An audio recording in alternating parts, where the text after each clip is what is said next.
Hello, it is 11 a.m. in Tripoli, 5 a.m. in Washington. I'm Monita Rajpal. And I'm Zain Verjee. You're watching World One live from London. But first, NATO forces may have accidentally attacked rebel fighters in Libya on Thursday as anti-Gaddafi forces were forced into retreat. This is the road out of Ajdabiya in the east of the country. Hundreds of rebel troops are fleeing in the direction of Benghazi. Rear Admiral Harding insisted that NATO's job is to protect civilians. Those words, though, will come as little comfort to rebels who on Thursday were counting their dead. Ben Wiedemann reports on the incident that's demoralized opposition fighters. A wounded fighter asks after his comrades. There's a power struggle and it's continuing in Ivory Coast. Self-declared President Laurent Gbagbo remains hunkered in his basement in Abidjan. Troops loyal to him or fighting supporters of the newly elected president, Alassane Ouattara.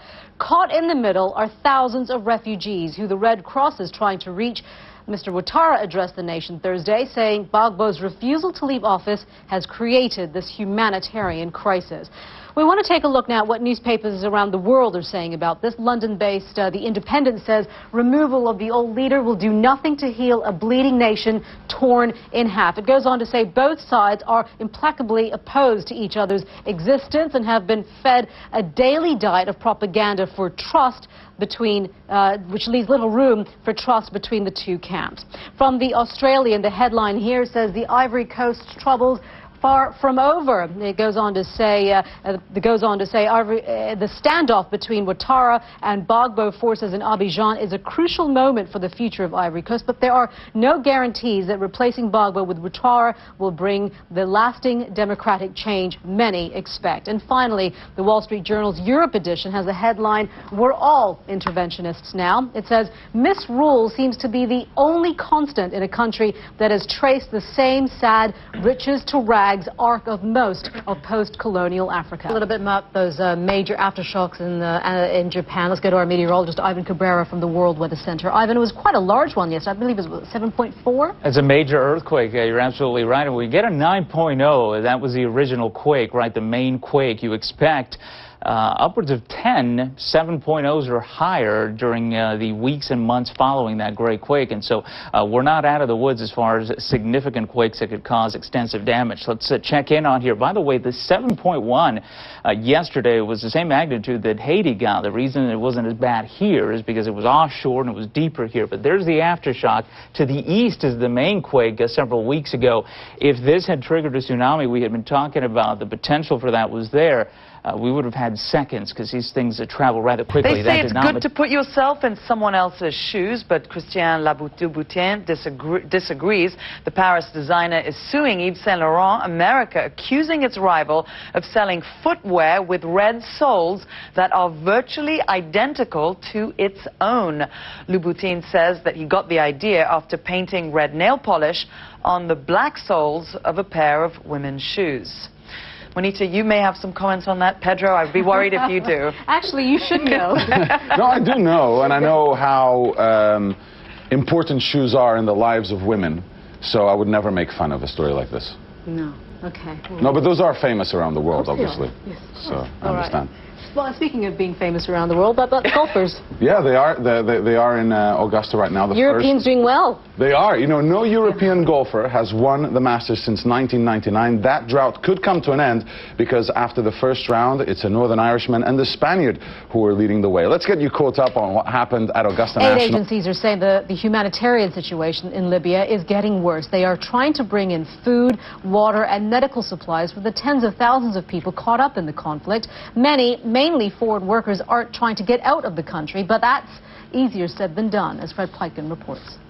A month and a half into the crisis in Libya, and the food lines at the Shusha refugee camp on the Tunisian side of the border keep getting longer. That looming shutdown has become a big talking point on Twitter. The hashtag #IfGovernmentShutsDown is trending as people around the world talk about what might happen. We want to give you a look at some of the tweets that are taking place right now online and give you some examples. We begin in the nation's capital, Washington, D.C., and we talk about how the official site, the official Twitter page for the National Park Service, saying that the national parks will close across the country and tell Congress to keep the parks open. And, of course, that's going to have a major impact on what happens there.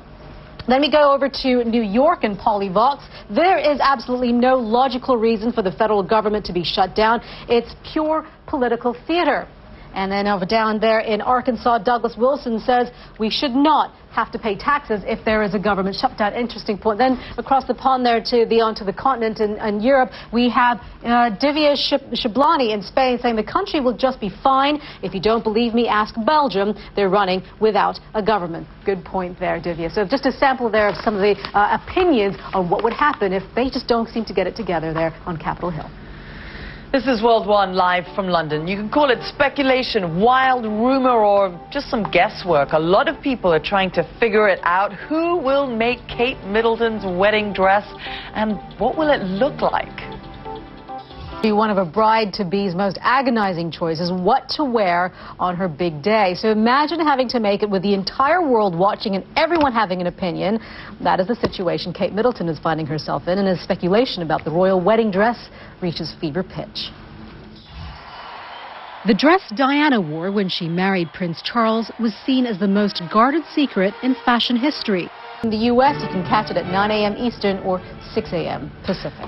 So back to the dress, just for a sec. I mean, there's so much speculation, but it doesn't seem like anybody really has a clue. It's interesting. Sure, I've called quite a few the bridal designers, just dress designers that had been shortlisted, that the press had shortlisted, and there have been few that had actually, vehemently denied it, said no, it's not happening because they didn't want the press to keep calling them. And then there are some that are actually neither confirming nor denying. So you just have to read between the lines. But if it is Sarah Burton of Alexander McQueen, it will be no doubt a stunning dress. And she's a brilliant designer. You know all the designers in this town, Monita. Thanks. Okay, let's take a quick look at what's trending on social media right now. Throughout the year here on CNN, we'll be showing you regular reports as part of CNN's Freedom Project. It is our special effort to shine a light on the extent of modern-day slavery. According to the United Nations, the trafficking of human beings is the fastest-growing criminal industry in the world. More than 1.8 million of the people bought and sold in this way are young people or children. Their most likely fate is to be forced into the sex trade. Davis is the director of international campaigns at The Body Shop, and he spoke earlier with CNN's Max Foster.